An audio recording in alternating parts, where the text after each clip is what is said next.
Goodness, someone has been neglecting your care. Worry not, fair mare. I shall have your coat glistening in no time. Hmm?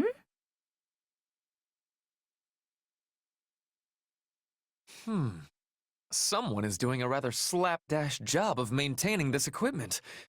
Best take care of it. I wasn't aware you were responsible for cleaning the training gear, Ferdinand. I am not. Still, I cannot just leave it like this. And all will benefit if our equipment has a longer life. In that case, let me lend a hand. I actually enjoy this kind of thing. You have my thanks. Perhaps you might be so good as to start with that piece there. Say, Ferdinand, are you really a noble? I beg your pardon? What a horrid question!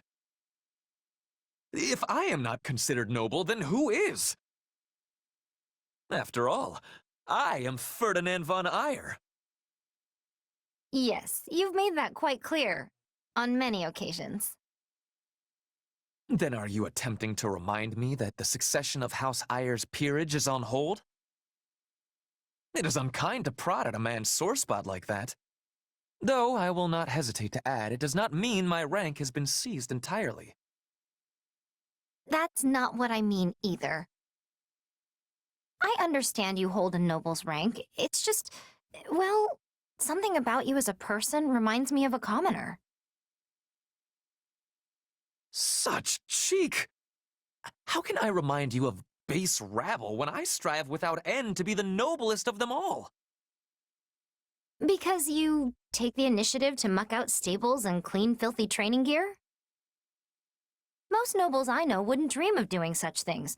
They'd just have the rabble do it. It is my belief that nobility must serve as a model, nay, a beacon, for the common folk. Doubly so in places like this, where people of different social status live alongside one another.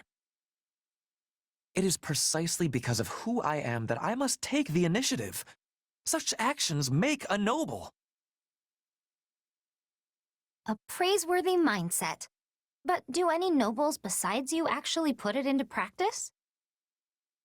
I don't know about the Empire, but I'm dang sure lesser nobles don't think that way. Just seeing commoners makes the bile rise in their throats. I'd say they treat us like animals, except they actually seem to appreciate their animals. Lorenz also draws stark lines between nobles and commoners, but he's a little better than the others. Well, he is one of the nobles I find to be of merit. Regardless, your suspicion is correct. The Empire does have its fair share of nobles who bring shame to the appellation. But I will not allow them to set the standard for imperial nobility. Huh. Maybe there's some kind of cultural difference.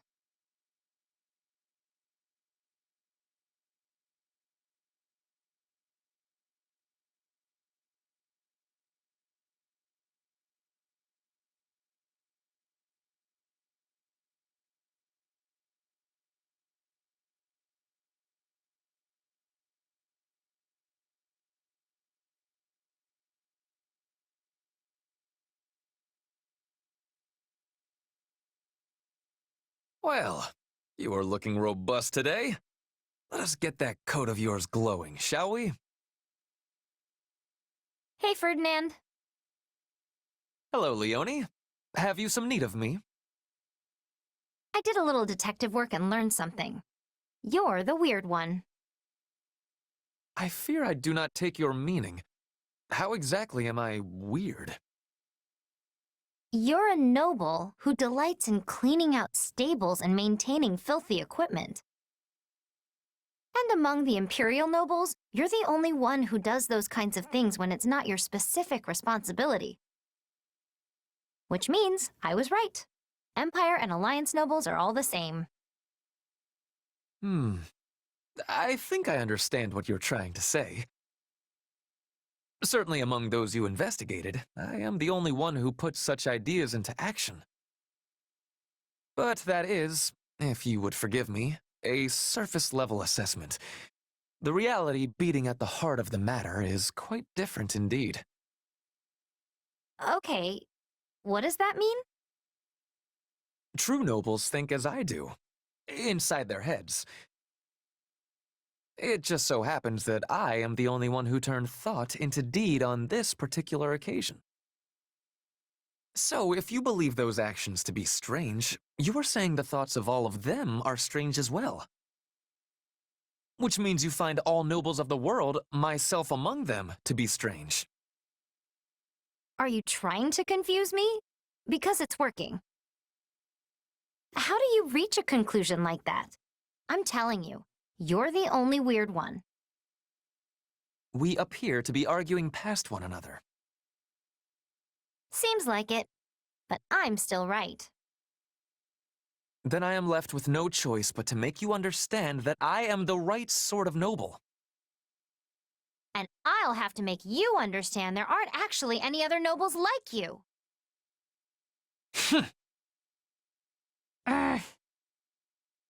Goodness, whatever is the matter with me? It is out of character for me to be so obstinate. An understanding like this ought never be forced upon a person. My behavior was ill-befitting a noble, Leonie. Please, allow me to apologize. Nah, I got pretty heated there myself. At the end of the day, you're taking charge and being helpful, and that's what counts. It doesn't really matter if other nobles would ultimately do the same thing or not. So, sorry. You must think nothing of it. However, I believe a thought has just come to me. Ultimately, the problem is not me.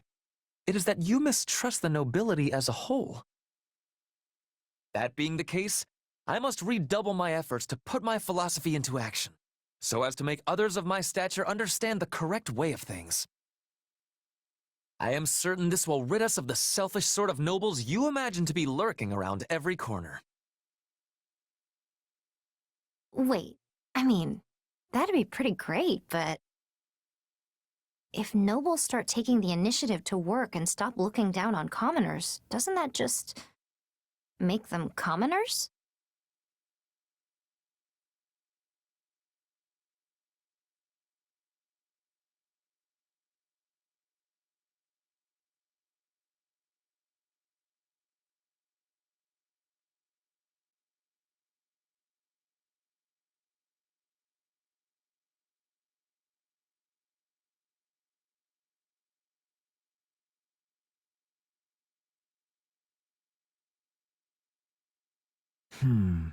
Yes, that looks right.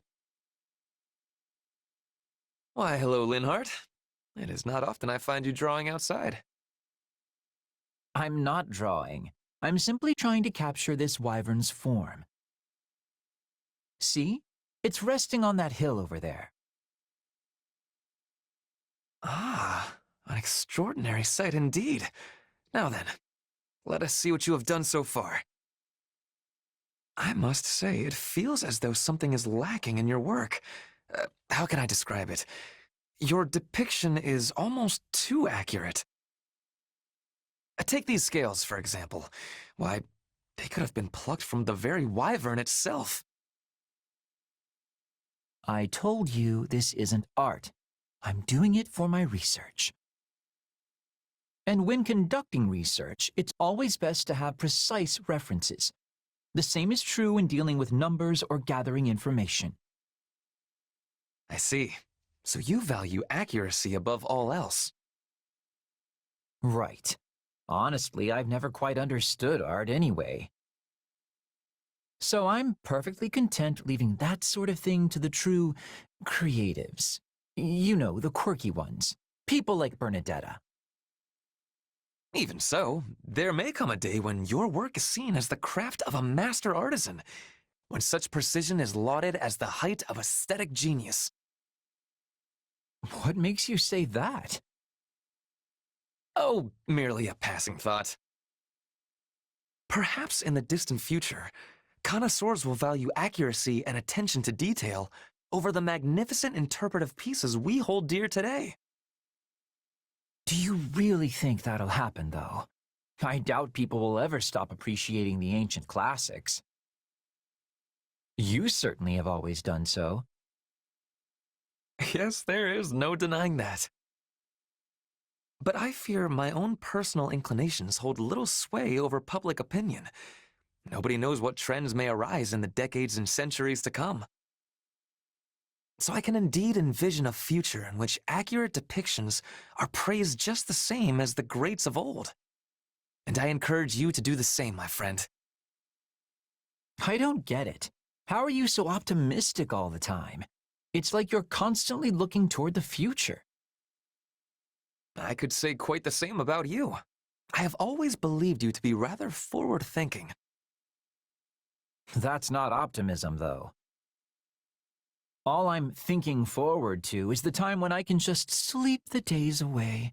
That's why I'm forcing myself to be as active as I can now. Regrettably, those halcyon days of slumber are still but a distant dream. I have much work for you, both now and further down the road. To begin with, might I ask you to paint my portrait? For the last time, I'm a researcher, not an artist. Are you sure you want such a faithful depiction? That is exactly what I want. How else would my yet unborn descendants know the true visage of the great Ferdinand von Eyre? Indeed, I would be proud to submit myself as a subject of your research. Consider it a study in the personification of nobility itself. Don't get ahead of yourself. I'm fine drawing you, but I don't have the slightest modicum of interest in actually researching you. Though, I do sometimes wonder where you get all that unabashed confidence from.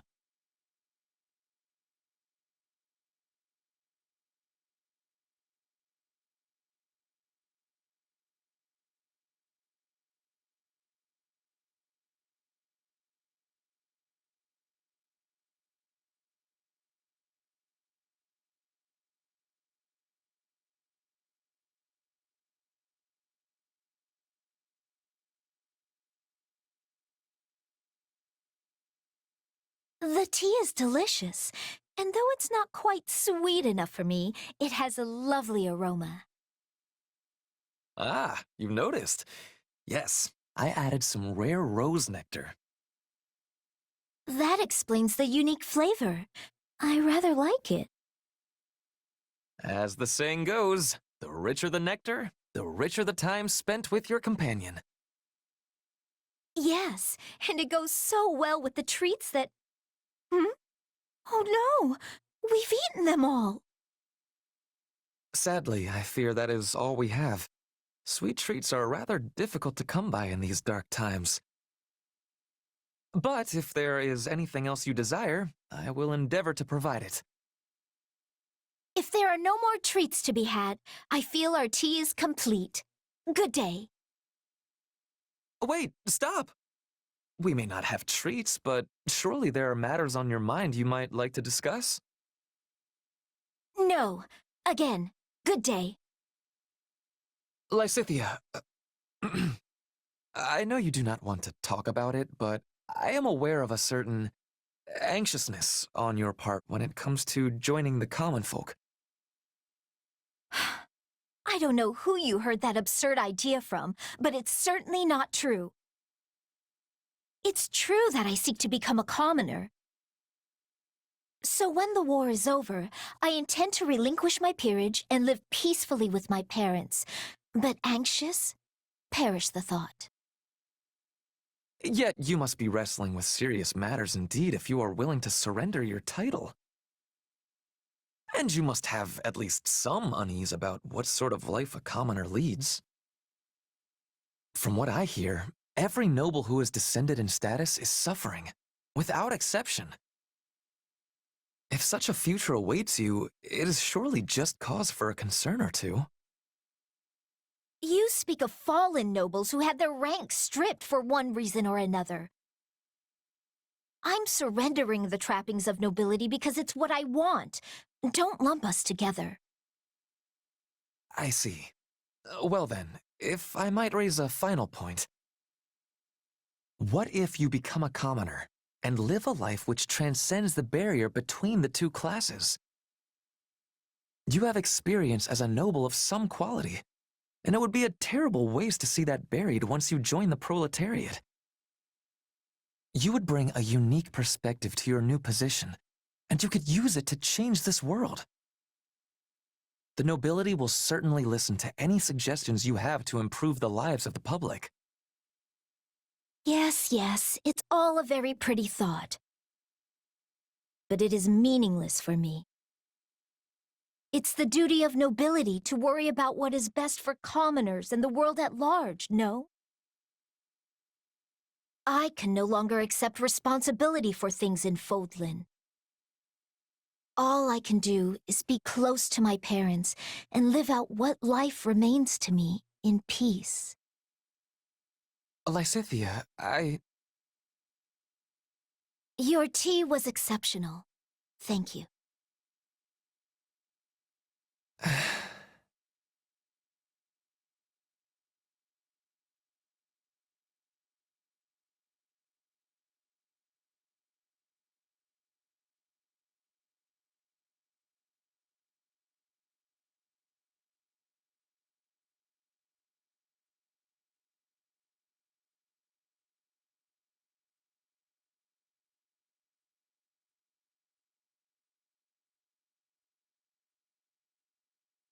Lysithea!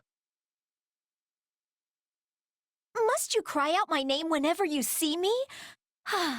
Yes, well, what do you need? A moment of your time, nothing more. I have an issue I would like to discuss.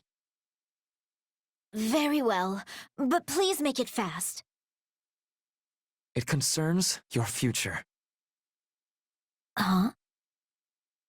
I just could not understand why a talented young woman such as yourself would make such a rash and frankly illogical decision.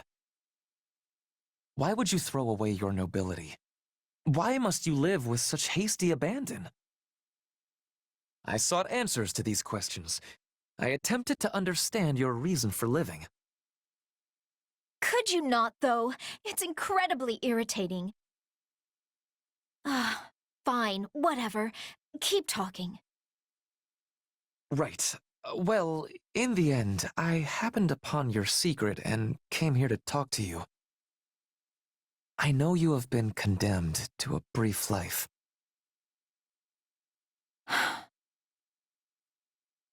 So you know the truth.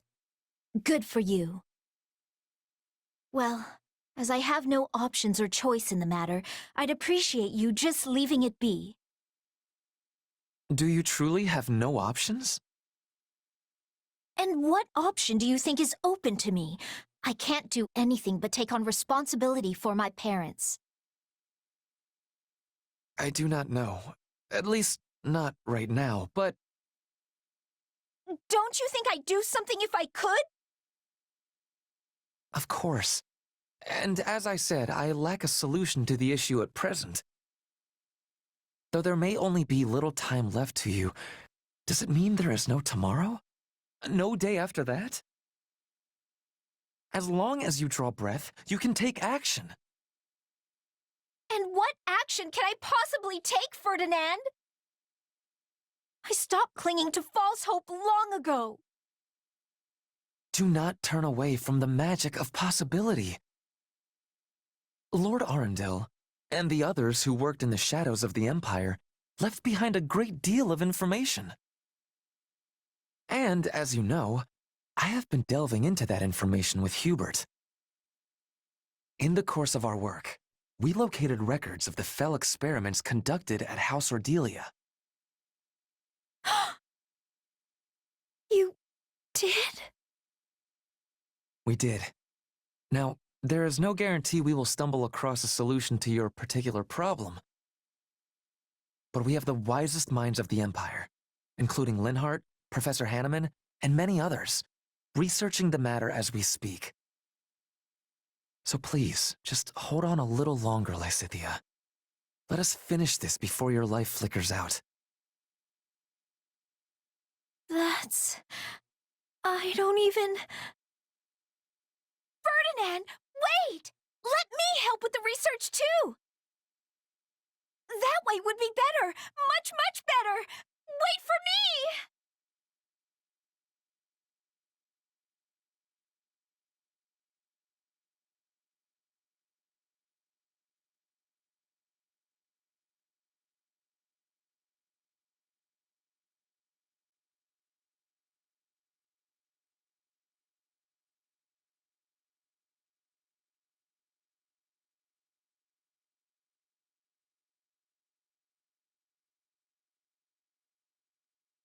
Ah, Petra.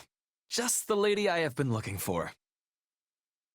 Are you needing something, Ferdinand? Why, yes, I do need something.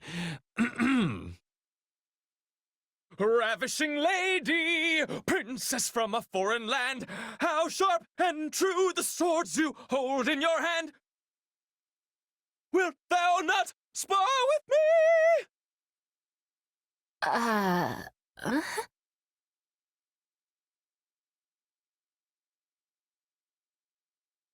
How was that? Did I do it correctly? I want to be certain I understood the Brigid way. What? You see, I was perusing a book on your customs the other day. It was there that I came across a description of the proper way in which to make a request of members of the Brigid royal family. Apparently, one is supposed to improvise their need in the form of a song, while performing a small jig or rondo. I find it to be a most lovely tradition. I am not knowing of this tradition. You do not know it? But I am correct that song and dance are very important in your homeland, yes? Yes, that is a truth. We are often singing and dancing as tribute to the spirits. Then it has nothing to do with the royal family? Ah, now I have understanding. Something has gotten lost inside of the translation. The ruler of Brigid is often asking the spirits for protection. This involves singing and dancing both. The members of the royal family are not witnessing the performance, they are doing the performance. Also, it is for special occasions only. No one bursts into a song with suddenness. That is strange. Yes, I am discovering that for myself. I was convinced that Brigid must have some manner of odd custom that defies Fodlan convention. Ferdinand, what land of silliness are you thinking I am from? What? No, This is all going quite horribly. This is what I deserve for trusting that ridiculous book. Do not be worrying. Even books of greatness may contain mistakes. I once was reading that all Fodlan nobles are born in wells. Can you be imagining? That is a ridiculous notion. It was even within the title. Fodlan's Nobility, a day in the life of the wellborn. Petra, wellborn is actually a word. It means one who is born into a noble bloodline. I am knowing that, Ferdinand.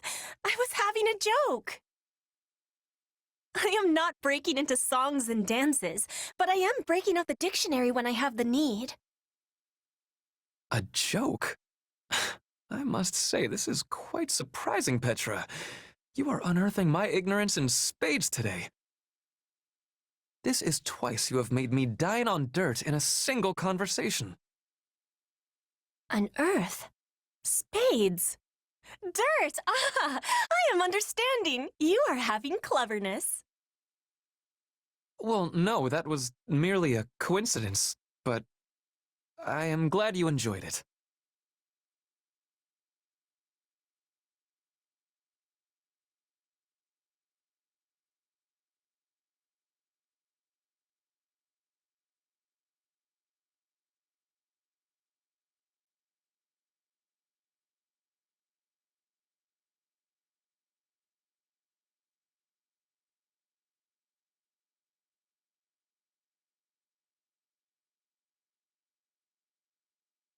Flayn, it has come to my attention that you have gone out and aided the Knights of Seiros again. I heard that you made your way to the infirmary and spent the entire day treating the sick and wounded.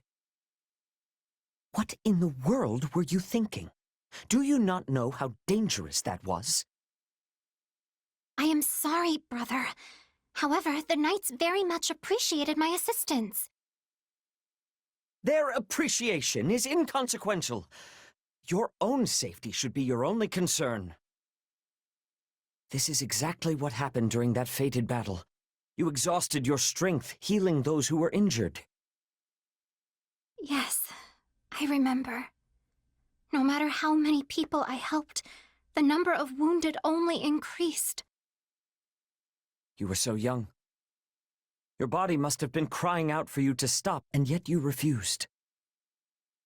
And now you are left with a body that demands extended periods of slumber. You have not forgotten, have you?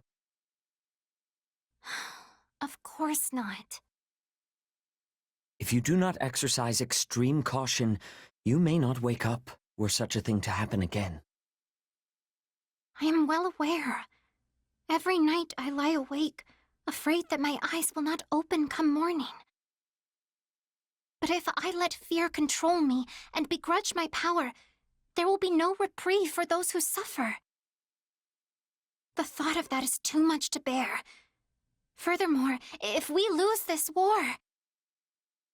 Flayn, should that come to pass, I will protect you, no matter the cost.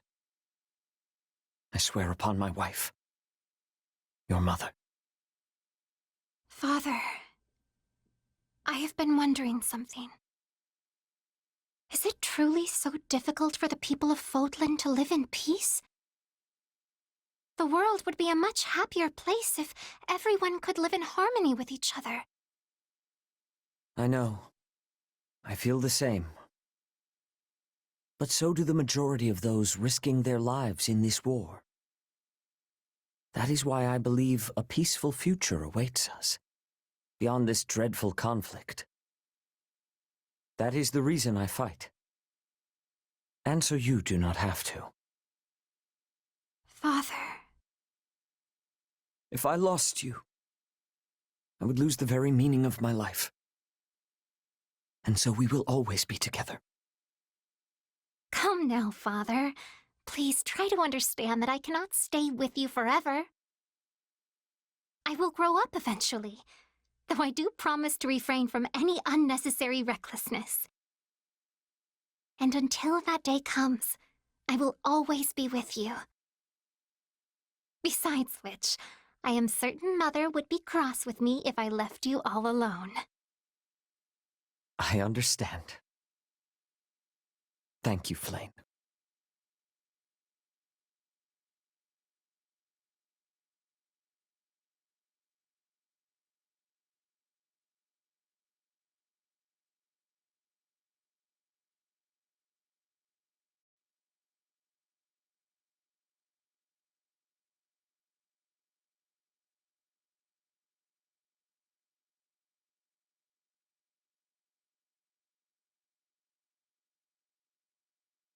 Ah, Hapi.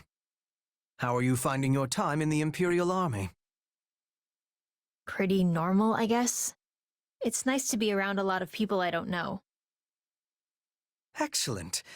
For if you were dissatisfied, it could lead to an accident. And I would find that most vexing. Oh, I have my dissatisfactions. Like the way you're talking to me right now, for starters. But if I sighed over every little thing that bothered me, I'd be dead before I took another breath. Yes, quite true. By the by, have you considered my proposition? Though I am loath to discuss it, I am a firm believer in using every resource to its utmost. I don't know. It feels pretty unethical, even if it is technically something we can do. And did you spare a single thought for how I might feel being used like that? I actually made the proposal based on my estimation of your feelings. I imagine you would enjoy sighing for a greater cause, seeing as you are never able to unleash them freely. And why exactly would I want to sigh, huh? As I am not you, I have no answer to that question. I simply thought it might be unpleasant. Being the only one prohibited from performing an action others do as a matter of course, that is. Right. Well, no, it isn't. And if you're really approaching this thing without considering my feelings, you're so far off the mark I don't know what to tell you. My, I just thought the woman would enjoy breathing a literal sigh of relief. And to do so in a way where our forces make use of the monster she summons, where is the harm? Alas, I suspect I am in for another mocking at the hands of Her Majesty, for how often people mistake me for a heartless cad. The Bert? Again? Ugh. Happy. Now that you are calmer, I thought perhaps we might share some tea and treats. But if you're not interested, I am content to deal with them myself. You really want me to buy into this plan of yours, huh? I told you the answer's no. Now stay away from me. I assure you, I have no such ulterior motive here. Liar. Yes. Well, I can see any further conversation will be fruitless. In that case, I bid you good day. Had I known this would all be for me, I would have made coffee instead of tea. Huh? What's coffee? It does not concern you. Pray forgive my intrusion. Yeesh. Just being near that guy makes me want to sigh.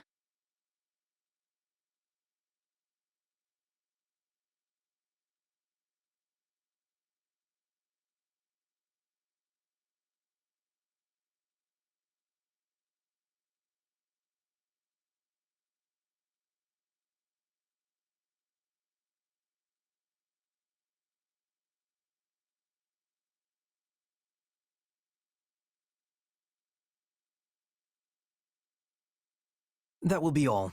Speak to the individual in charge for further details. Are we really still doing this? I told you, I'm not mad anymore. But were I to run my mouth excessively, I might well end up angering you again. And as it seems even my apologies can produce misunderstandings, I suspect the pair of us are sadly ill-matched. That wasn't your fault. I should have accepted your apology. I was just being stubborn. Wait, that smell. Is that coffee? You know of it, then? You did not seem familiar when I mentioned it the other day. Coco made me some recently, and it was delicious. Sounds like it's pricey, though. There was only enough for me to have 1 cup. Is that what you usually drink? Inasmuch as it serves as my substitute for tea, yes. However, I find it strange that Constance would consider the price of coffee to be an impediment, given how highly she is compensated. Probably because she's always blowing her coin on materials for her latest experiments. I see. Well then, allow me to invite you not to a tea party, but a coffee party. Wait, are you sure? Because I'm in if you're buying. This is so good. I just can't get enough of that bitterness. Yes, coffee has a full-bodied richness which cannot be enjoyed in any other beverage, to say nothing of the wondrous aroma. Actually, I think the smell on this is stronger than the one Coco made me. As with tea, there are many ways to brew coffee. A noteworthy feature of the beverage is that the final product can vary greatly depending on the degree to which the beans have been roasted. Sorry, beans? This has beans in it? Come to think of it, Coco did mention something about how she had to massacre some beans to make hers. I assume you speak of the grinding process. I must say, I am surprised that you enjoy coffee. It is most unexpected that we would have this in common. There are many who dislike it, and some among that number even go so far as to criticize it as no more than hot bean water. Ah, too bad. Looks like it's gone. There is more. By all means, help yourself. Really? Don't mind if I do. If only I could feel this relaxed all the time.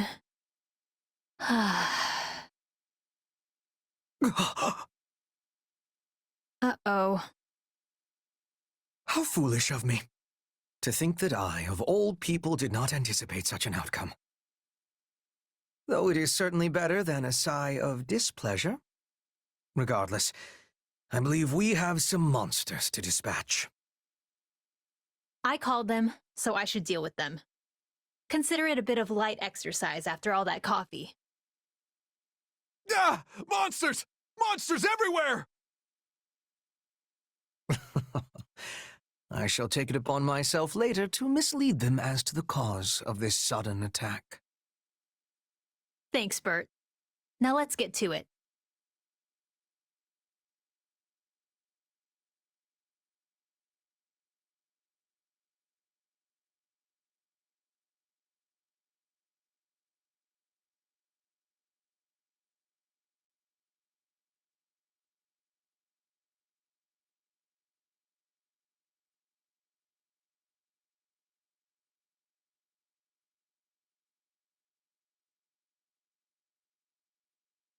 Hmm?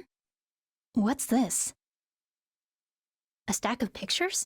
Let's see here. Cat, cat, cat. Scenery. Cat. Sure are a lot of cats here. Oh, and a picture of me playing with a cat. Happy? Hey, Iggy. What are you doing here? I, just had something to take care of. Nothing important, though. Happy? What are you holding? These? Oh, I just found them here. One of them is actually a picture of me. I wonder who decided to draw me without bothering to, tell me? Yeah, that's not very nice. You know a lot about art and stuff, right? Any idea who might have done this? Well, it's not easy to determine an artist based on pen strokes alone. Yeah, not that. I wanted to know if you knew anyone else who drew stuff. Well, there's a lot of cat pictures, so someone who likes animals, maybe? Maybe. I mean, it's a lot of cats.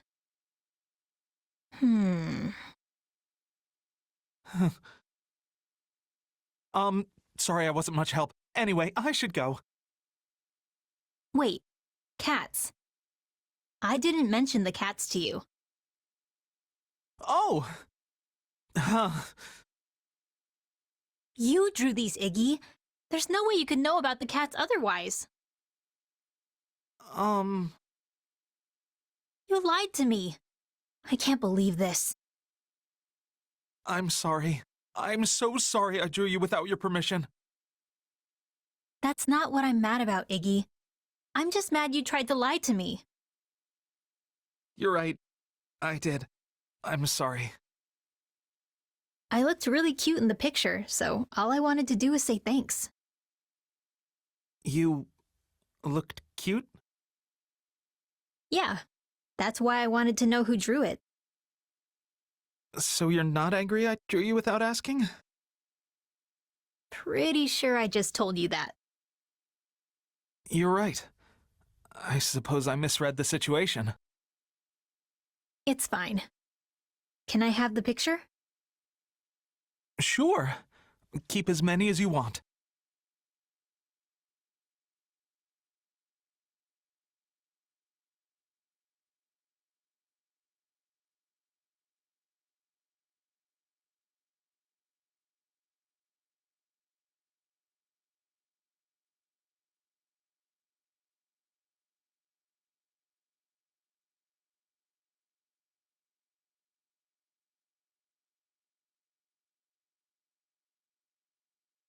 There you are, Iggy. What is it, Hapi? Here, for you. Thank you. Did you draw this? I sure did. What do you think? It's really good. Even better than I'd expect. Really? Yes. I feel the raw energy coming from each of your powerful pen strokes. Happy to hear it. So, what can I do to make it better? Let's see. Well, I suppose it might be nice to add a little greenery to the background. The subject is very well drawn, so you can fill the background with color and it will still stand out. Greenery? Yeah, that makes sense. Oh, and maybe you could add some flowers? With a few more details, you can expand your world and really bring out the majesty and mystery of nature. But I don't really need any of that stuff, do I? I mean, that's not the vibe I'm going for. Oh, sorry. Yes, prioritizing the impression of the subject as it is now is equally important. Your deer was just so well drawn that well, I guess I ended up including things that I personally like. Wait, you said deer. What deer? The deer right there. The one that's pretty much the entire subject of the drawing? I didn't draw a deer. Then what's the brown thing? So that's what it looks like, huh? It was supposed to be a guy. Guess I'm bad at this. That's not true at all. I mean, Look, you drew me before, so I guess it inspired me to try my hand at it. But it looks like I'm no good, so it's probably time to hang up my paintbrush. No, wait! I can teach you. You can't give up on art just because I didn't understand your work. Well, if you say so, I guess I'll keep going. Okay. So, who is this a picture of? It's you, Iggy. Huh? Sorry, did you say me? Wait, so what are these horns? Those are your glasses, obviously. That's what those are? Oh, I did it again. I'm so sorry.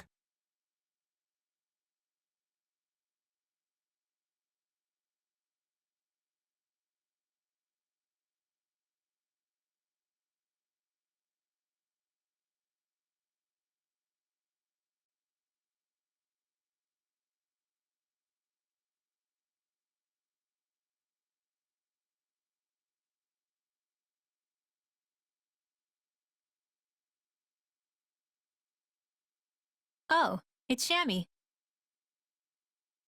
Ah, Hapi. Strange. I didn't take you for the praying type. Good. I'm not.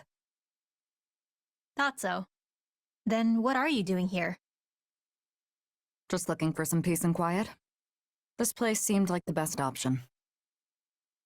Got it. Should I leave you be then? You're fine. I've had enough silence anyway. You don't strike me as the praying type either. What brings you here? Same reason as you, I guess. I just wanted some more quiet. But I don't mind if you're here, Shammy. All right. Mind if I ask you something then? You just did. Kidding. Go for it. It just occurred to me, but you used to live in Abyss, right? Under Garreg Mach? Did you ever see a pagan altar or statue down there? Ah, you mean that big hunk of metal with the giant wings? Yeah, it's pretty hard to miss. Hold on, you know about Abyss? Did you go down there when you were a knight? No, before that. Have you heard of the Dagda and Brigid War? After my side lost to the Empire, I was stranded in Fodlan. Somehow I wound up in Abyss. Soon after I started living there, I ran into trouble with someone from the church. Fortunately, Rhea noticed me, and I got hired by the Knights of Seiros. Let me guess. You got into it with Elfie, didn't you? Elfie. The name sounds familiar, but I'm not sure. Interesting. Anyway, sorry. I kind of interrupted you there. Don't worry about it. So, that pagan statue, it's actually of a Dagdan deity. No kidding. You're from Dagda, right? Yes. I think it was the god of fate. I always wondered how it ended up there. No clue. It's probably been there forever. You know, I remember there was this one foreigner who prayed to it all the time. Like, really prayed. She must have been from Dagda too. Most likely. It will have to remain a mystery for now. Thanks, Hapi. Is there anything you want to ask me? What? Really? Let's see.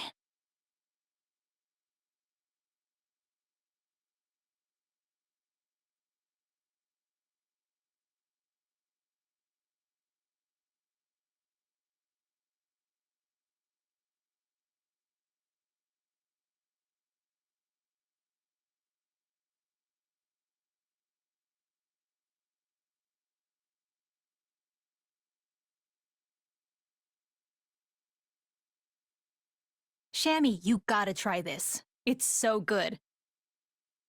What is it? A pastry? Yep. They were leftovers for once, so I grabbed them. Want one? Why not? Hand it over.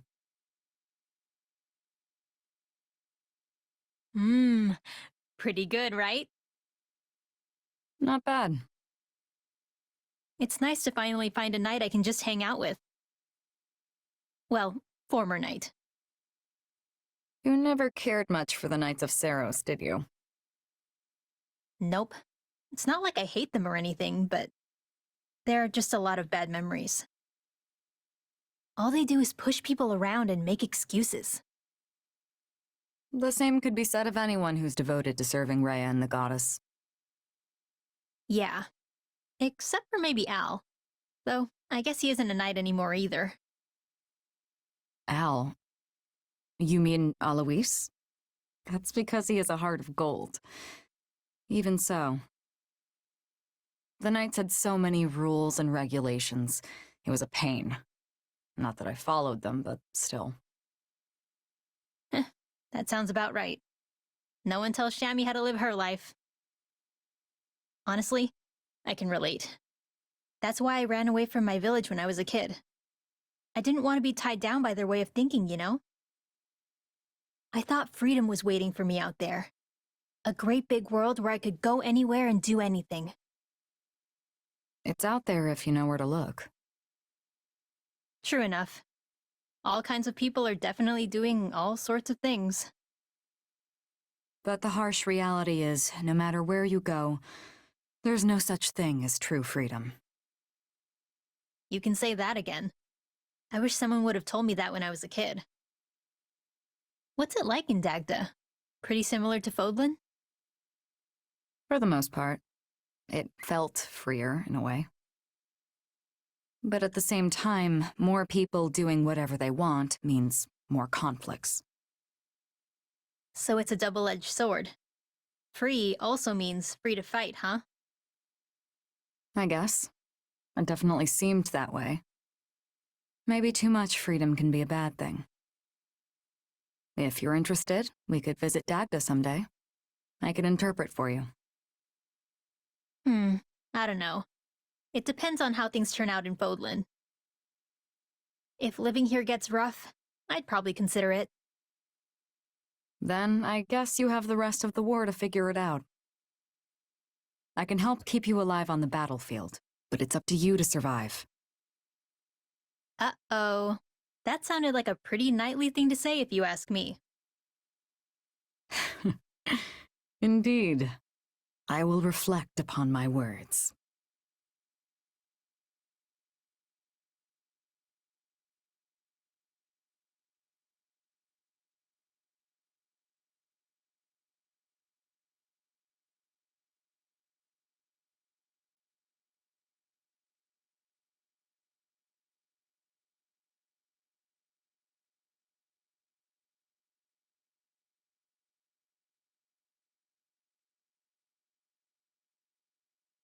Yeah!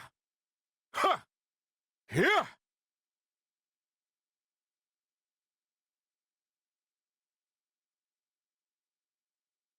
Is that you back there, Hilda?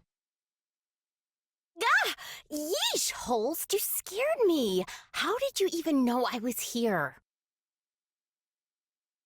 I strive to keep my mind sharp and clear at all times. How then could I not recognize the presence of my own dear sister? It's a feat anyone can accomplish with good, honest training. You should try it sometime.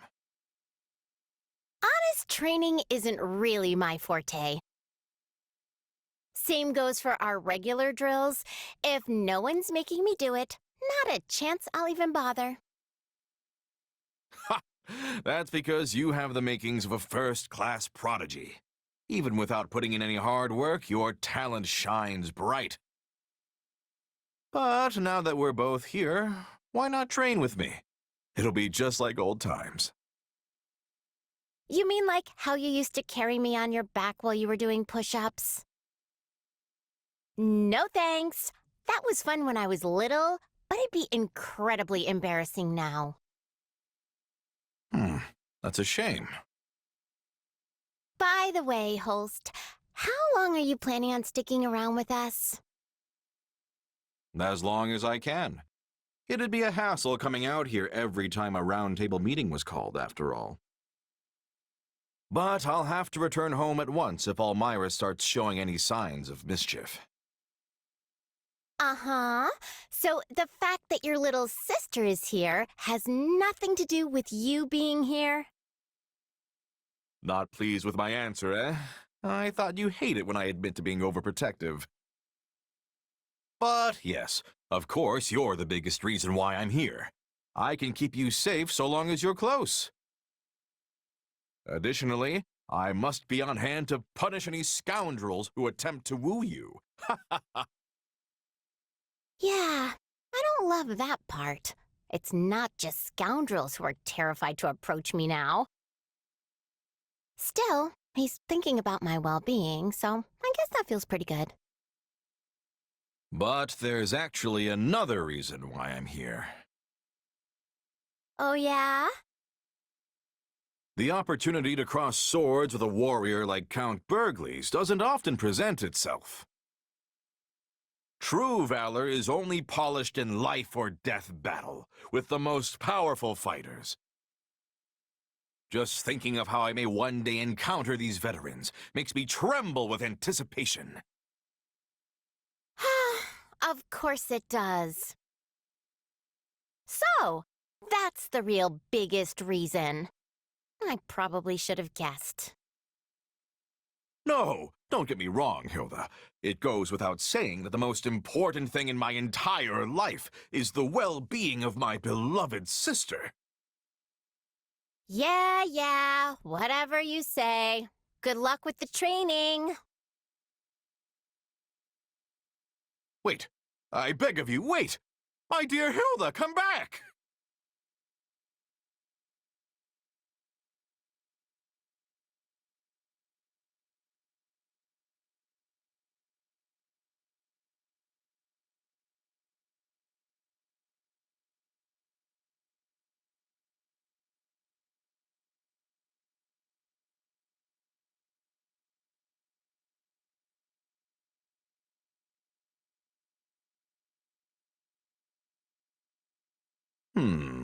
Yes, that should do quite nicely. And how are you faring, Hilda? Already over here. I couldn't make any fancy dishes, but since we're just throwing this thing together in our spare time, folks will just have to deal with it. Exactly. The quality of the food isn't the point of a feast like this. It's about sharing a celebration over our recent victory. You had quite the showing out there in the battle, my lord. There is no one in the entirety of Fodlan that can hope to best you. I wholeheartedly agree. It would be my great honor to have even a modicum of your skill one day. But my power alone did not win the day, friends.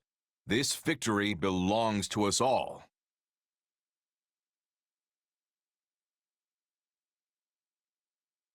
Holst really is incredible. I mean, despite what he says, he basically won the last battle all by himself, which makes him the man of the hour, again. He's earnest, hard-working, and full of talent. The opposite of me in every way. Now, let's get started. Today, we feast in honor of a person who was instrumental in our victory. My sister, Hilda Valentine Goneril. Huh?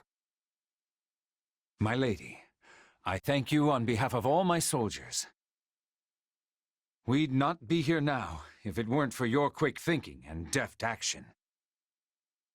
There are no words to express all that you and your brother have done for us.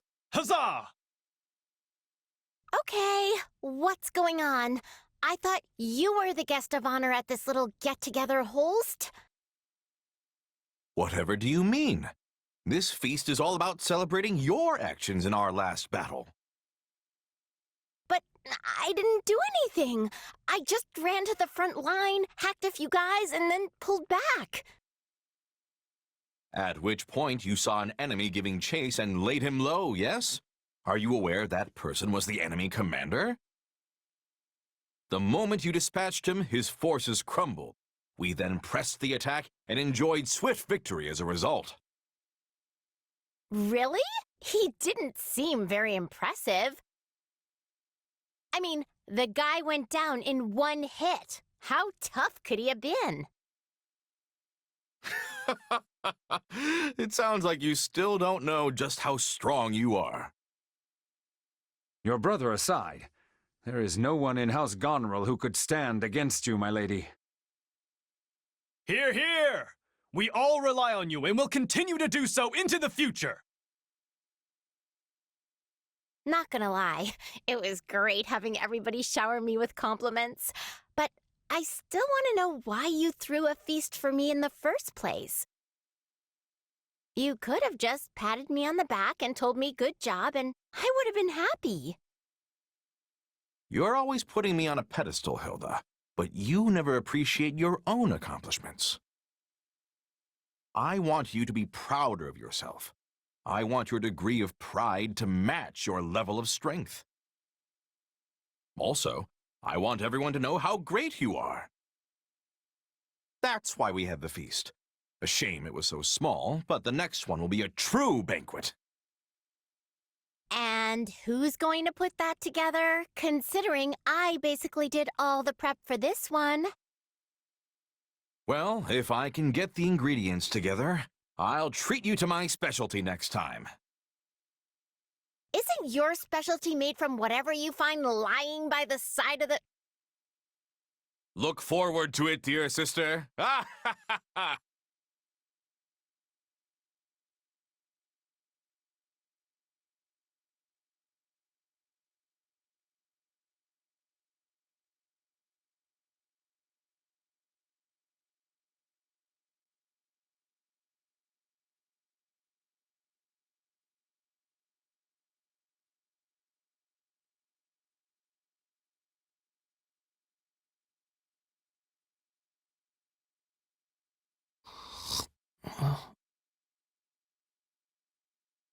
Huh? When did I fall asleep?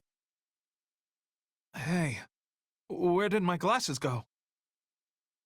Oh gosh, where did I put them? Who's that guy? Hey there. Did you need something, sir? Huh? Is that you, Hilda? You sound like... Wait. Ignatz? Is that you? Yes. But why didn't you... Oh, right. The glasses. I totally couldn't recognize you without them. So what happened to your specs? Well, I fell asleep on that chair over there a little while ago, and when I woke up, they were gone. I must have set them down before I napped, but I can't remember where I put them. You must have been really tired to do that. Want some help looking for them? Yes, thank you. They must be around here somewhere. I'm sure the two of us will find them in no time. So what's the world look like without your glasses, Ignatz? Well, everything's blurry, for starters. And even if someone I know is standing right next to me, I can barely see their face. Sometimes I just think they're a lamp or something like that. Yikes, that's worse than I thought. We'd better find them before you stumble into a moat or something.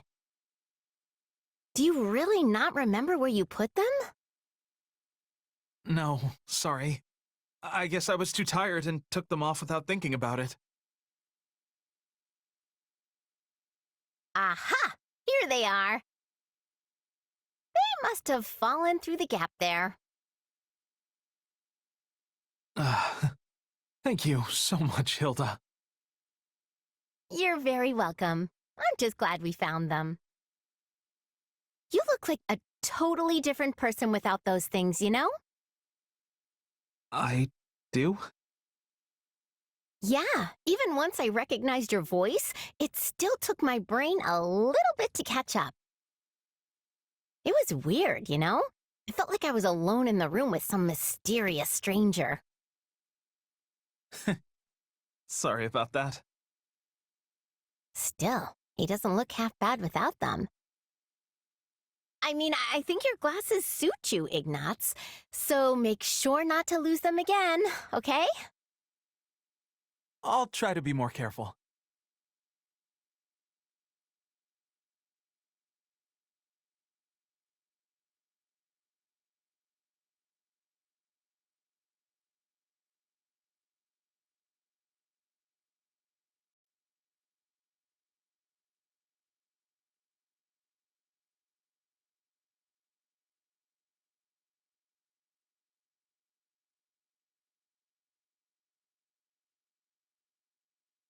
Anyone here?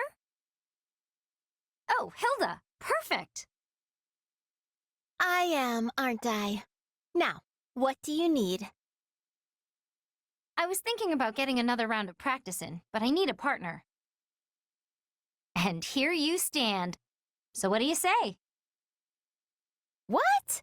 But it's so late. Yes, but I just thought up a fantastic move, and I need to try it out or I'll never be able to sleep. Yeah, but I've already bathed, and I really don't want to get all sweaty and gross again. Wait, is that you?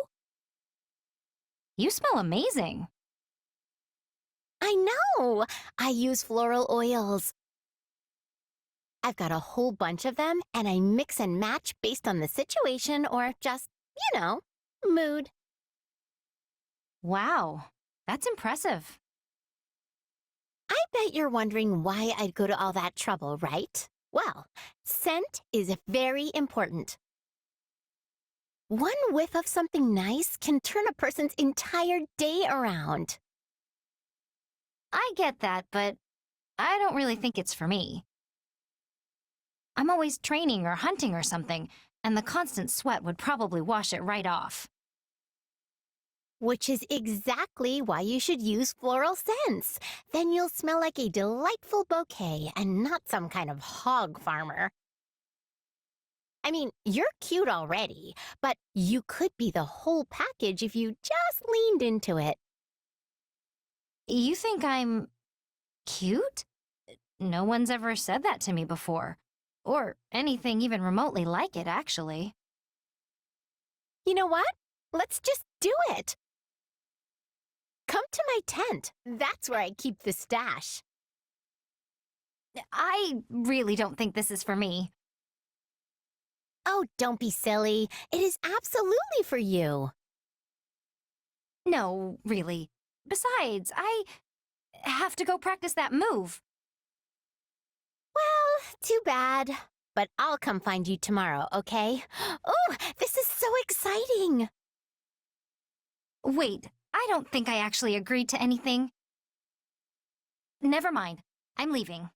Bye. Yep, just a little bit of effort and she'll really be the whole package.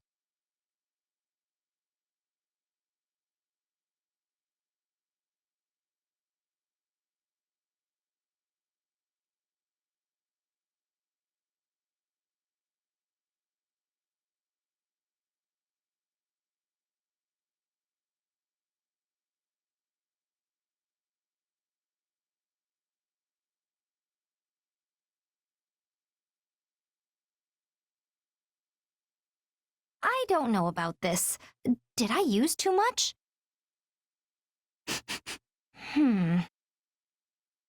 I don't not like it, but I'm also not sure it smells good, exactly. Hey, Leonie, what are you... Wait. Oh, you wore the oil! You smell so good! Mm. It's amazing you noticed so quickly. Still, it smells different from the one you were wearing the other day. Did I do it right? Oh, for sure. And yeah, that's a scent I whipped up specifically for you. I mean, I could have just given you one of mine. But I knew there was a scent out there that would suit you perfectly, so I tried all sorts of different things to make the perfect Eau de Leonie. That's for you and only you. It's the only one like it in the entire world. That feels so fancy. And while I appreciate all the trouble you went through to make it, I still don't think it's for me. I'm sorry. I feel so bad about all of this. Oh, don't worry about it. I mean, sure, it's the only one like it in the world, but it's not actually valuable or anything. I just wanted to put my heart into making something specifically for you. I think you're really special, so I wanted you to have something special.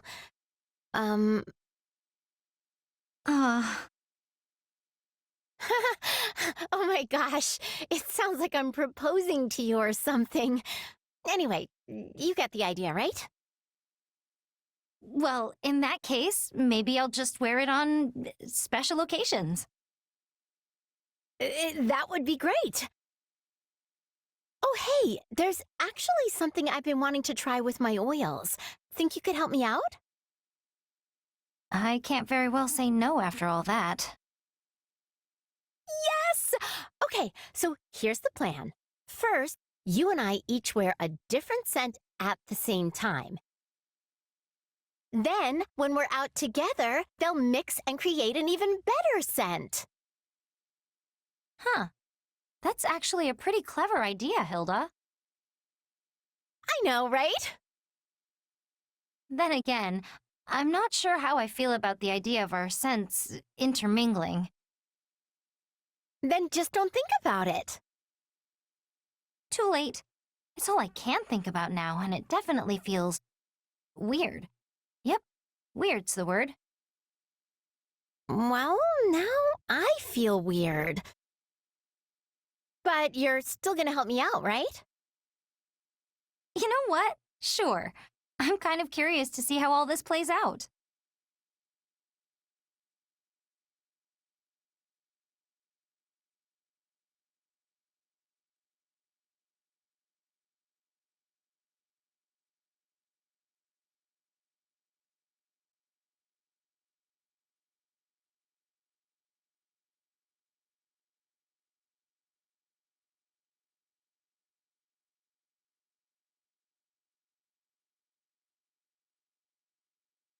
and heave. Ugh. Hello, Hilda. What are you doing? Organizing our gear? What does it look like? I know what it looks like. It just doesn't seem believable. You working, I mean. You never do that. Well, the person who's supposed to be doing it is hurt, so I agreed to pitch in and help out. But you always have others do your work for you. Okay, slow down, pal. It's not like I run around asking people to take on work for me. I just let them do it if they want to. No matter the particulars of the process, the outcome is the same. Regardless, it's admirable of you to take the place of an injured comrade without begrudging them. Oh, and to be clear, I'm not here to help. I'm taking a well-earned break right now. Plus, you seem to have a handle on things yourself. I haven't even asked you to help yet. Not out loud, no, but your eyes tell a different tale. Actually, I was thinking that if you had time for chit-chat, you had time to lend me a hand or two. But even I'm not enough of a jerk to ask a guy for help when he's on a break. I am delighted you grasp the importance of rest. There are many out there who say the most unthinkable things on the subject. Oh, Linhardt, you're on break? Perfect. Then you can help me with this awful whatever that I'm doing. Do they even understand the concept of downtime? Or is every waking moment merely a chance to increase their own productivity? Break time is for breaks. You're speaking my language on that one. Although to be fair, your life seems to be one permanent break, so I see why somebody might say that to you. Indeed. Sometimes they even claim I sleep too much, which is completely different from taking a break. Wait, how is sleeping not a break? Alas, how unfortunate. It appears you and I will not be able to reach common ground on this matter. Laying it on a bit thick, aren't you? That reminds me of something. Did I not see the injured comrade responsible for this storehouse hauling things at the goods depot this very morning? Sure did. He said he wanted to help me out, so I asked him to take over. At which point he promptly threw out his back and left this particular task to you. Yes, well, I now understand your reason for working. And with that, good night. Ugh, that guy really bugs me sometimes. It's like he thinks he's better than me or something.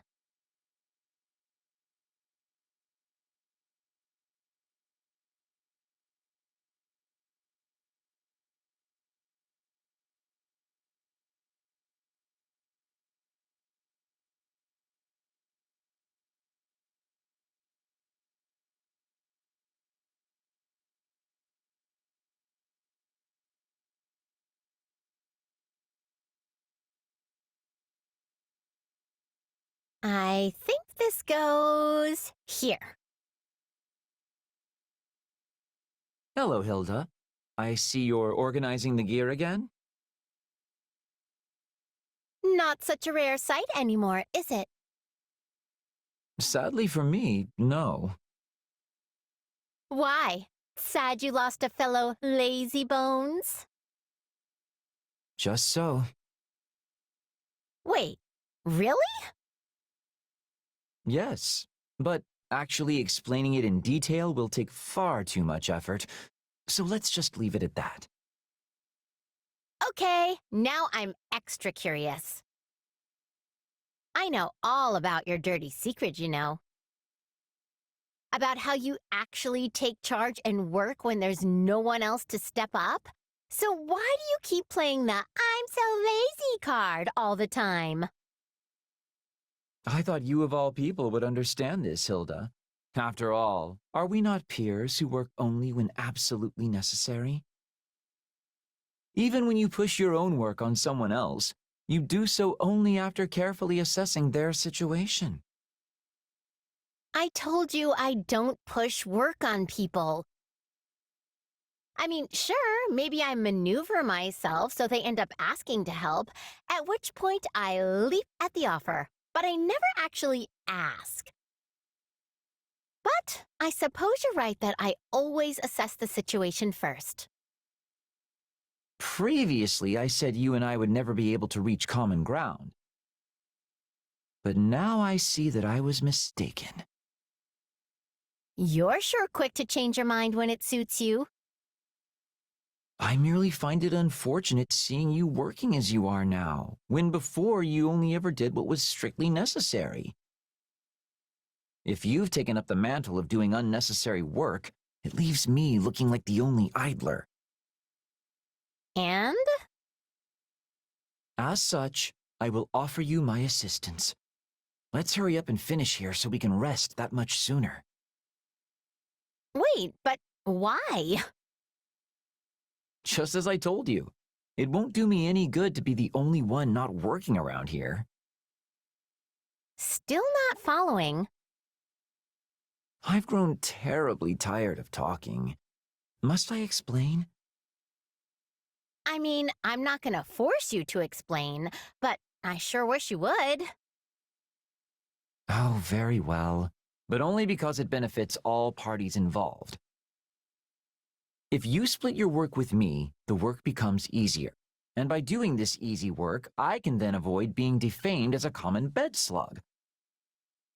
If the pair of us both work a little more than before, things become easier for everyone. So let's both work hard together. A little. All right. I mean, I guess that's good. Although I feel kind of like I'm being tricked somehow, so I'm not exactly happy about the whole deal. Yes, yes. Let's just get this done already so I can return to a life of ease. I'm already sleeping.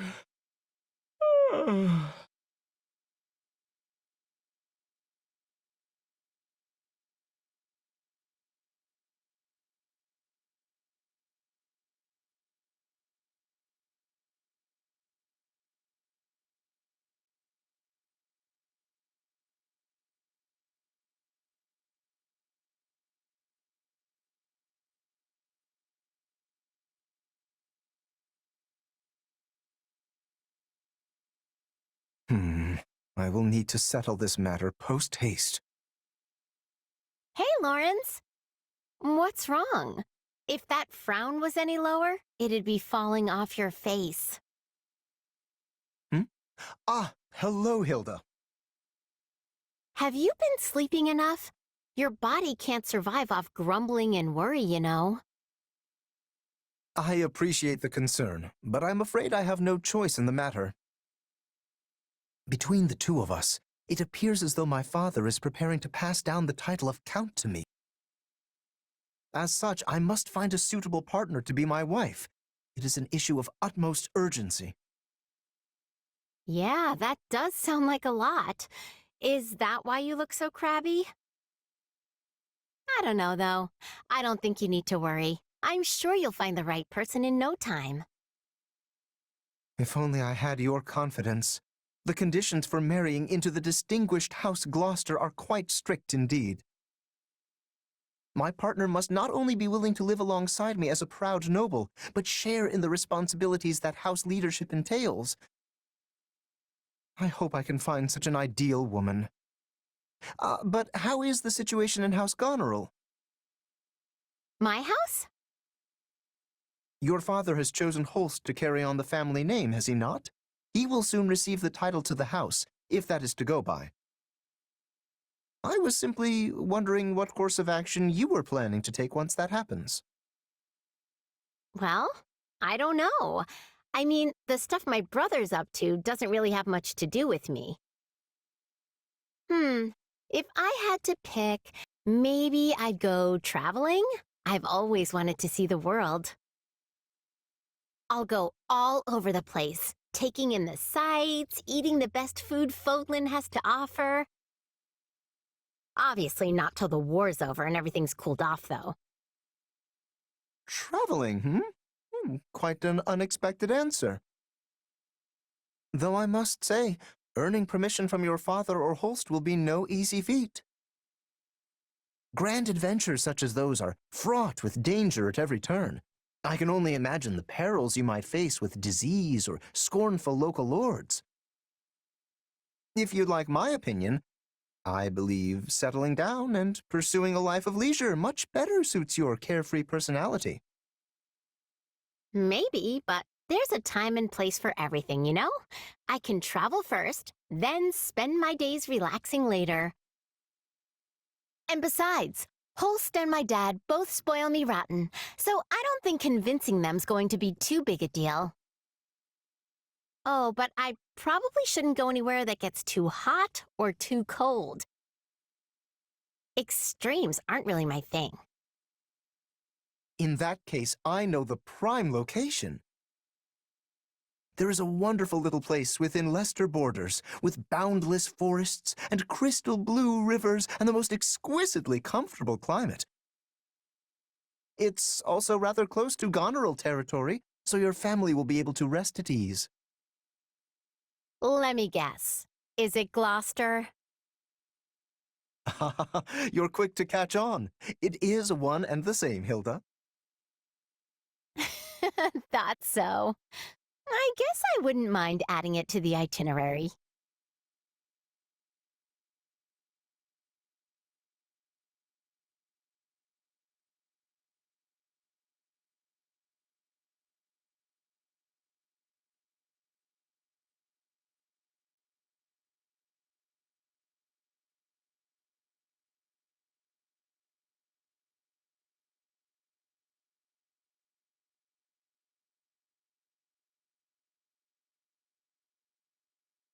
Hey, Lysithea. Taking a little break? Ah, Hilda. Yes, I reached a good stopping point in my latest magical research. Wow, your dedication to that is really something else. Still, it's break time. Do you want to chat? All right. Yes! Okay, hit me with your best gossip. Well, I heard Holst took quite the active role in our last battle.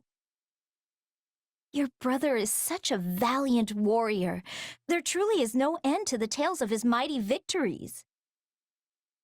Yeah, I guess.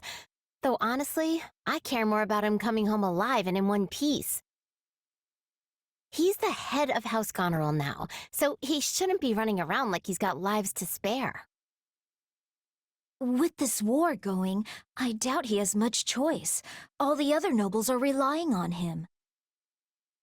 We are all envious you have such a powerful and upstanding head of your house. Your land should be in good hands for many years to come. Speaking of years to come, I haven't heard anything about who the big lug is gonna marry. I mean, it's possible he just hasn't found anyone he likes, but that only makes me more worried. Perhaps he'd have time to look if he wasn't so concerned about you. Oh well, he's popular enough with the ladies, so I'm sure he'll be fine. What about you, Lysithea? I haven't heard anything about you inheriting your family's title. Or being involved with a special someone? Involved? No. I'm simply making my own way as best I can. Oh, you shouldn't have to do that. What about your family? I'm sure they'd give you a shoulder to lean on. My parents have already been through a great deal. I don't want to be more of a burden. Well then, how about me? What do you mean? Well, since I don't have to take over House Goneril, my schedule's clear for, pretty much forever. And that means I've got time to help a cutie like you with whatever. I can be your second family. Right.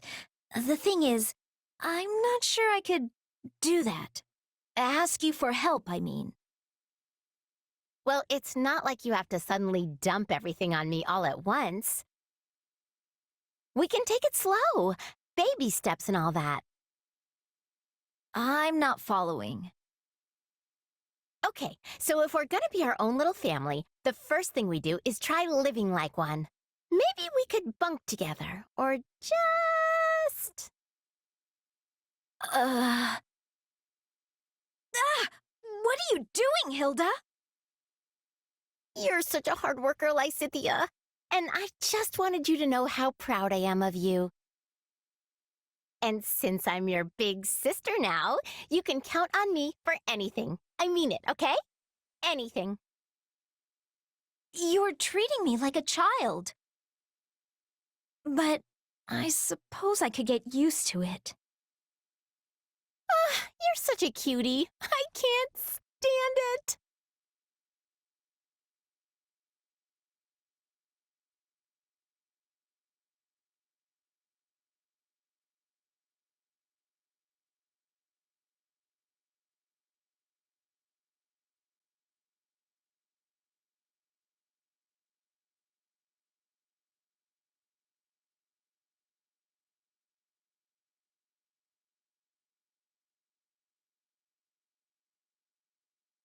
I know you're a clever girl, Hilda, and you just had some bad luck this time. But even if you delegate the job to another, the ultimate responsibility still lies with you, so you need to be careful. I know. I'm sorry. Then take that responsibility and finish this. Though this much is going to be difficult alone. Ah, Marianne, come here. Of course. What do you need? I want you to help Hilda. All right. I can do that. Thank you. Now get to it, you two. Boy, you really blew it this time, Hilda. This isn't like you at all. Sorry you got dragged into this, Marianne. No, it's all right. So, what should I do? Could I ask you to organize all the weapons and armor here by type? I'm going to start with separating the useful stuff from the broken stuff. I was apparently supposed to put each category of item into a different box and take them all to storage. But the message got lost somewhere along the way, which is why everything's now in this giant pile. I understand. How are you doing over there, Marianne? What the? This is even worse than before! Yes, I'm sorry. I tried to be very specific with how I separated things, but it got a bit out of hand.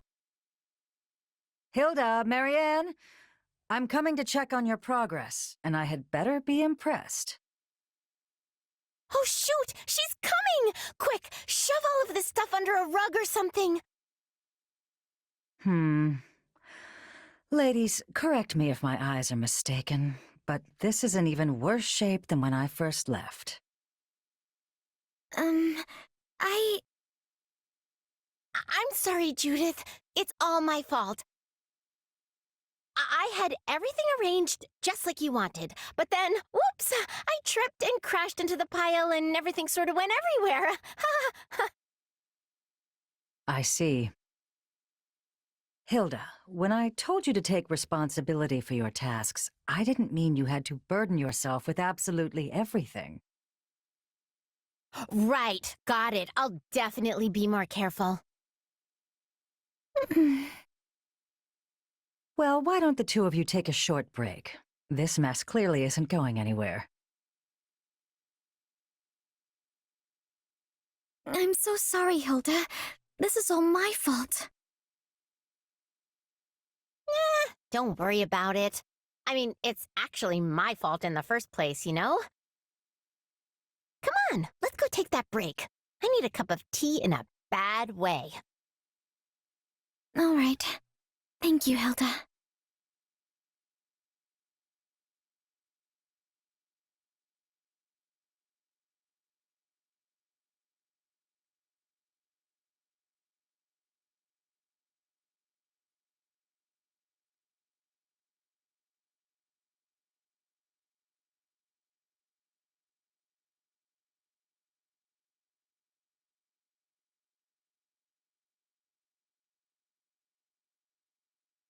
Marianne? Ah, Marianne! There you are. I thought you'd be in the chapel. I went to pray earlier than usual today. You're really committed to this whole praying every single day thing, aren't you? Oh, no, it's nothing so grand. And besides, praying to the goddess daily on behalf of my friends is really all I'm good for. Okay, stop. Seriously? You're amazing, Marianne. There's a ton of stuff you do that no one else could possibly handle. I suppose so. Yeah? Well, I know so. Hilda? Why are you always so nice to me? Huh? What do you mean? Well, you have so many other close friends. Yet you always seem to go out of your way to show me kindness and decency. You even took responsibility when Judith was about to berate me during our armor sorting escapade. Yeah, I guess I did, huh? I totally forgot about that. Yes, and I have wondered ever since why you did such a thing. It's no big deal. I guess I just wanted to be nice. Seriously, Marianne, you're the best, and having you around makes my life a lot easier. So just consider it my way of saying thanks for all the times you helped me out. I've helped you? Absolutely. You're my emotional support. You're always around when I need a shoulder to cry on or somebody to listen when I get all mad. You always know the exact right thing to say, and then you smile at the end of it, and it's like, I don't know, it makes me all warm inside. You do all that little stuff without even thinking of it, and it really keeps me going. I never thought of it like that. I had no idea you found me helpful. If anything, I thought you considered me a burden.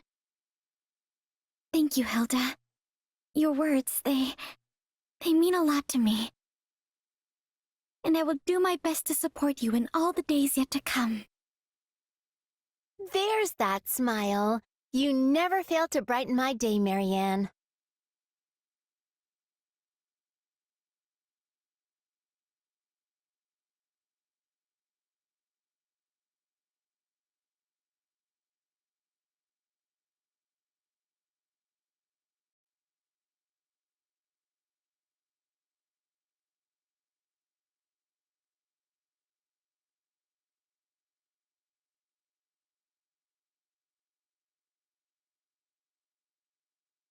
How you feeling, Raphael? Everything healing up? Hey, Hilda. Yeah, I'm fine. This is nothing. Well, that's good to hear. Still, don't go pushing yourself too hard, okay? You know it. Thanks for looking out for me. You really were incredible out there today, you know? I mean, even if you did get sort of reckless at times. It kind of reminded me of my brother, actually. What? Holst? Well, I sure appreciate you saying so, but I'm nothing compared to that guy. He's strong as an ox, a master of every single weapon, and has muscles bulging out of his other muscles. His workout routine must be the stuff of legend. I'd give anything to be like him. Yeah, he trains literally all the time. It's no surprise the two of you get along like a house on fire. I also appreciate how much he values his family. Yeah? Because I sure don't. Aw, don't say that. He's just being a good big brother who's looking out for his little sis. In fact, the last time we met up, we had a great time swapping stories about our sisters. Wait, so you were talking about me? Ugh, I really hope he didn't say anything weird. It wasn't weird at all. We were just chatting about how cute our sisters look when they sleep. See, when she was little, my sis couldn't fall asleep unless I tucked her in, and we had a nice chat. And at some point, while we were talking, whoosh, out like a candle. It was adorable. Then Holst told stories about when you were little. Said you whined a lot. Stop, stop, stop! I'm not interested in stories about myself, and especially not stories like that. This is all unbelievably embarrassing, so let's just bury the whole conversation in the world's deepest hole and pretend it never happened. It's not embarrassing. It's nice. Anyway, I eventually told Holst how sad and lonely I was to be living apart from my sister now. And he said he's sad he never gets to work with you, even though you're in the same army. And we ended the conversation by promising to always keep our sisters safe, no matter what. You promised each other? Oh, I swear my brother is always like this. What if he gets even more overprotective now that he has you for a big brother buddy? Holst is overprotective? Huh. I never got that impression. Well, he's better than he used to be. I mean, at least I don't have to send him constant letters now. Still, according to what Balti told me, Holst apparently said, and I quote, "I will be the one to decide if her future husband is good enough." That's so funny. My sister's gonna call the shots on who I marry, too. She told me so. Wow, our situations could not be more different.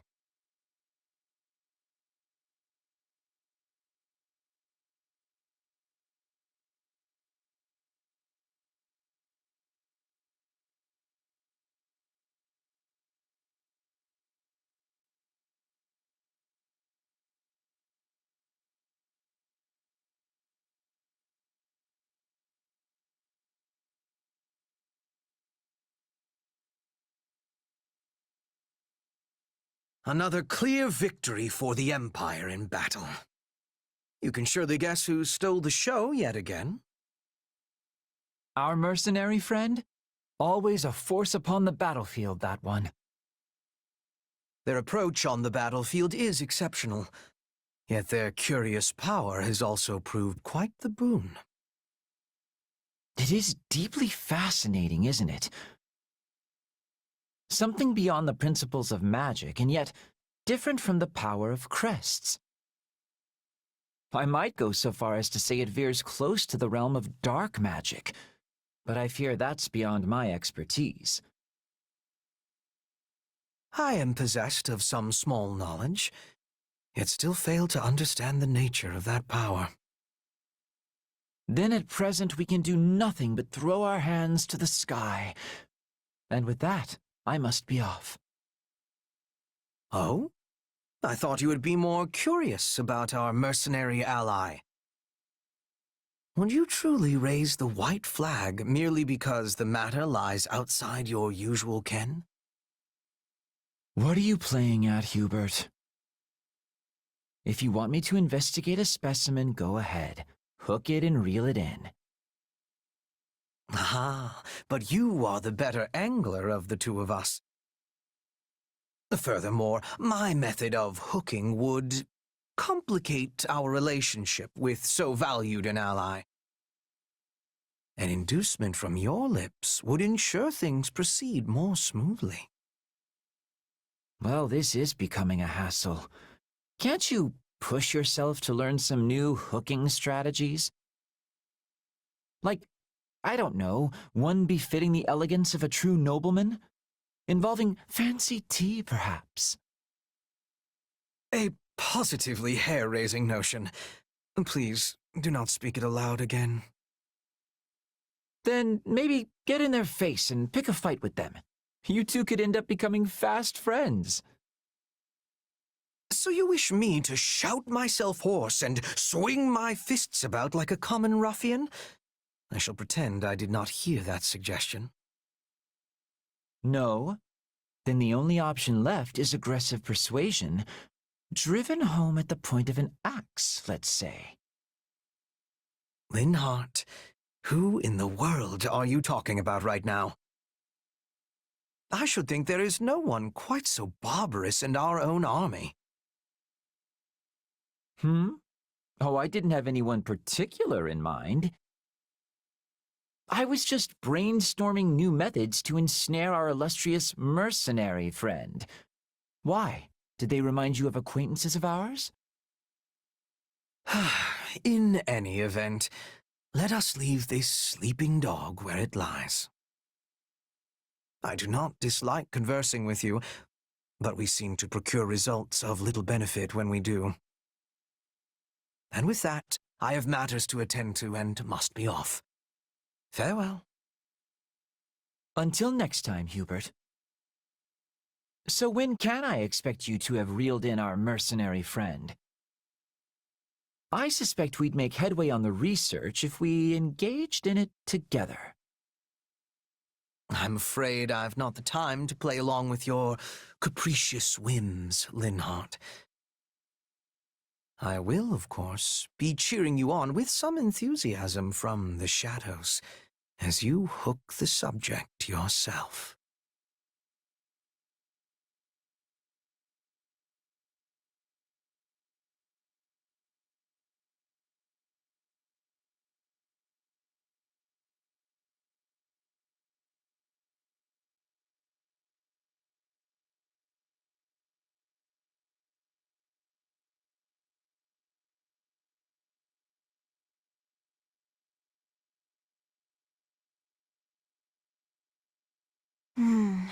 It's sad how we have so few research materials here at the base. And in addition... What luck that we might encounter each other at this late hour, Lysithea. Don't scare me like that, Hubert! You're terrifying enough under normal circumstances, let alone when you're creeping about like a spider. I should hardly think myself any more frightening than the disembodied spirit people have reported seeing night after night. A spirit? So the spirit was sighted around here then? Nearby? Oh yes, quite near to this training center. It is a positively frightful tale. Just remembered a thing. Important thing. Biggest. I gotta go. Good night. Don't follow me. Positively frightful, I say, them calling my light a disembodied spirit. Wouldn't you agree? Oh dear. She left before I could finish.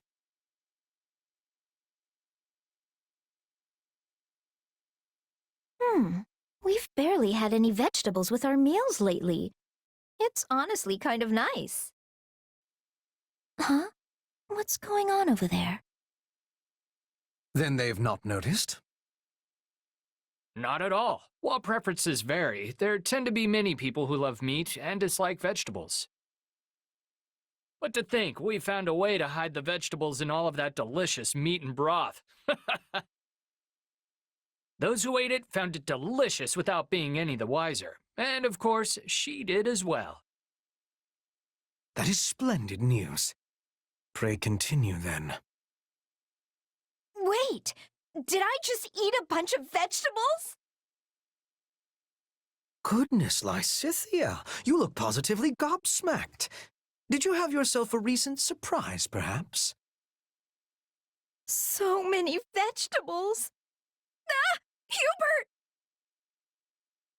It's nothing. I'm busy. Gotta go! It really is sad how much time I spend trying to make vegetables palatable for people. Oh well. I suppose I should just consider it part of managing our soldiers' health.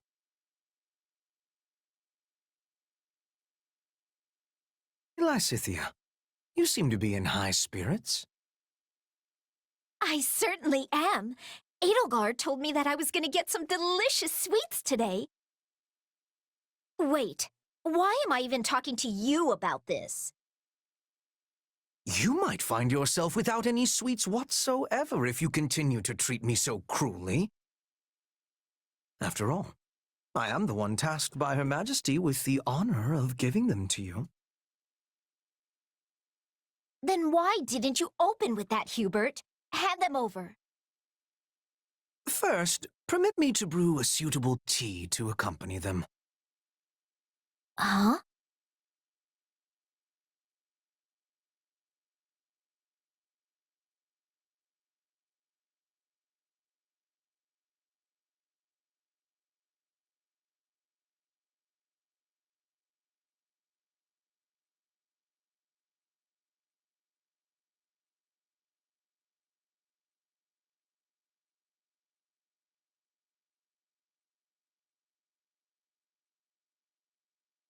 Mmm, the Empire sweets truly are a delight.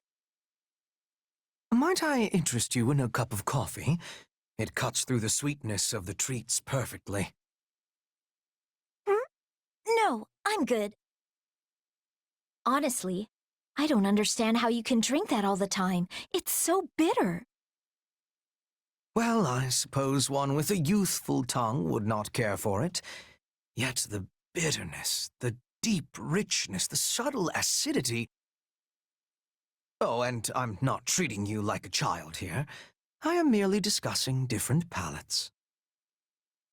I'm not a child, and neither is my tongue. Now give me some of that coffee.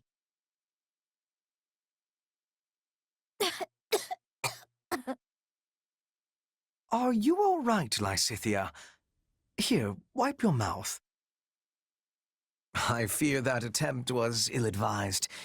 If you wish to enjoy coffee, you must first modify it to your liking. Perhaps we might try adding sugar and goat's milk. It would mellow the flavor and add sweetness. Yes, please. There's something I'm curious about, Hubert. And what might that be? Why are you being so kind and indulgent to me and only me? Compared to how you treat other people, it's clearly strange. And what if I were doing so because Her Majesty had commanded me to pay particular attention to you? Huh? She did? I mean, even if she did do that, you're still being far nicer to me than you have to be. If I tell you, you must not breathe a word of it to anyone. I will erase you if this gets out.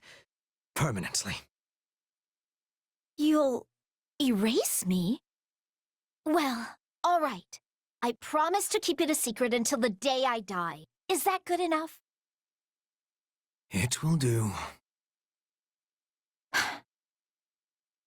I have a younger sister.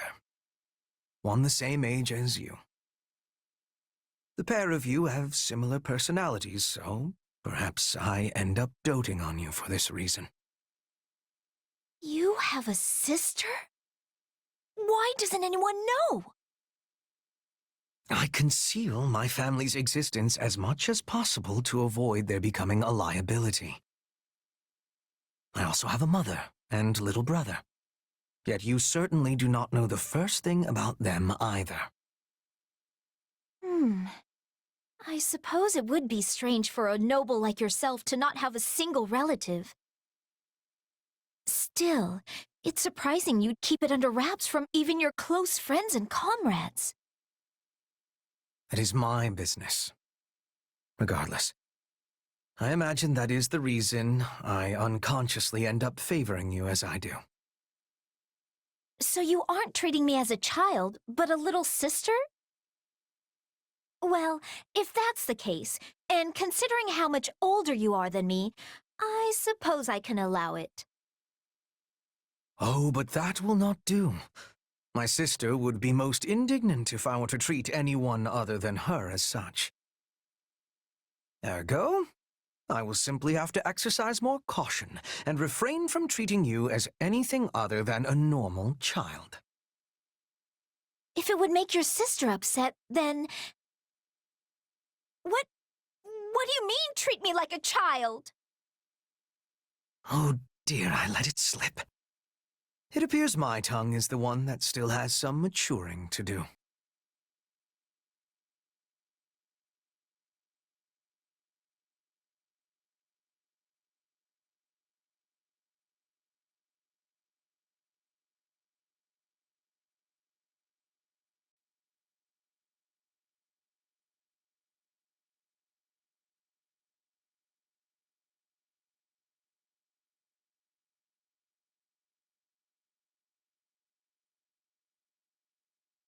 Oh, there you are, Hubert. I have been searching everywhere for you. And to what end? Has Her Majesty summoned me? Oh, she would never use me for a task like that. I just wanted to thank you, albeit reluctantly. I do not recall having done anything that would merit such a sincere display of gratitude. Well, you probably just saw it as part of your normal administrative duties. You fixed quite a big mistake in my last report before Her Majesty had the chance to look at it. I woke up in a panic when I realized what I had done. Imagine how mortified I was to see you'd already corrected everything. Ah, yes. I may have done something of the sort. As Her Majesty's loyal servant, it is my duty to pare down the number of unnecessary matters which wander across her desk. I must say, I was surprised to see you make such a foolish and obvious error.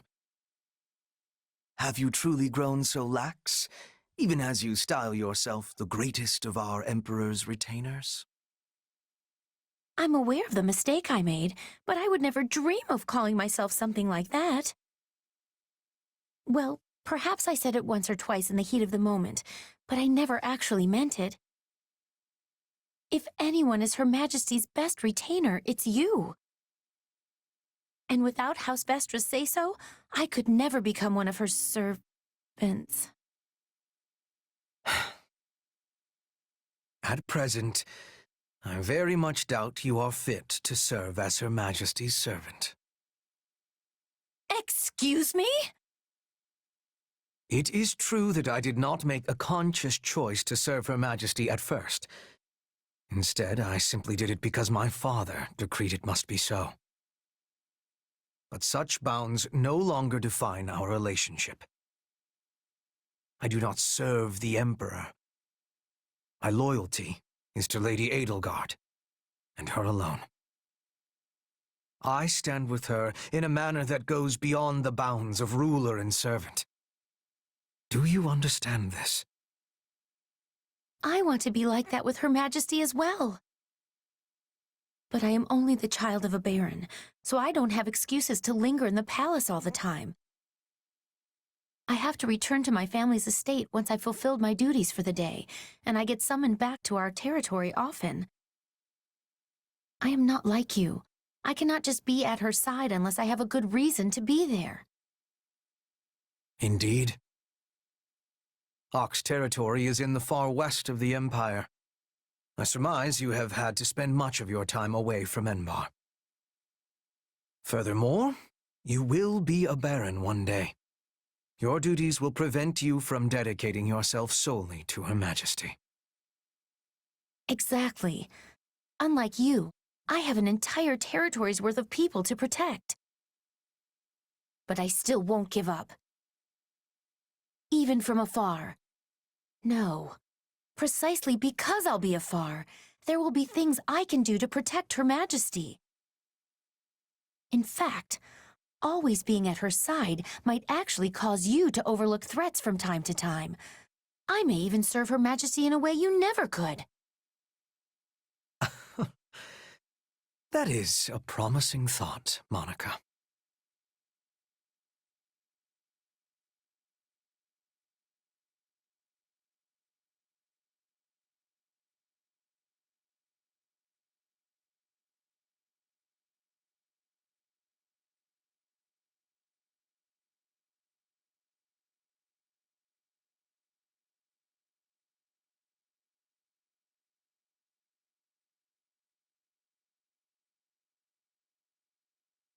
Oh, what a mess. I've really done it this time.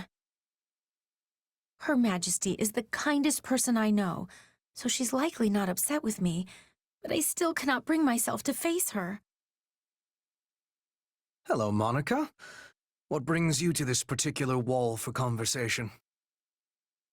What do you want, Hubert? I lack the energy to keep you company right now, so please just leave me alone. Very well. I thought you might be interested to know that Lady Edelgard was overcome with grief, as she told me how deeply she regrets wounding you with her words. But, as you desire solitude, I will endeavor to keep that to myself. Good day. She did? And wait, did you not just tell me what she said? Oh, not at all. I was merely speaking to myself. There was a painting in Her Majesty's chambers, and subtlety is not my strong suit, to put it lightly. I asked her whose child had scribbled on such an expensive canvas, before realizing Her Majesty had actually painted it herself. So she didn't hurt me, I hurt her. Oh, I'm so ashamed. Lady Edelgard can be quite sensitive, despite how she carries herself. Perhaps she was so stunned by your comment that she made a hurtful one of her own in the heat of the moment. You need not let it weigh upon you. Such events are commonplace for me as well. You amaze me, Hubert. How are you not beside yourself at Her Majesty's every utterance? I know I said that I wanted to become her servant, but now I think it may be impossible. Her Majesty is so radiant.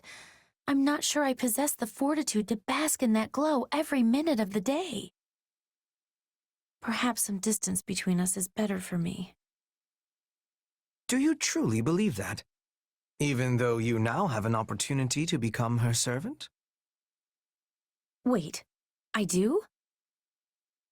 Once this war is settled, Her Majesty will endeavor to tear down the entire concept of the nobility.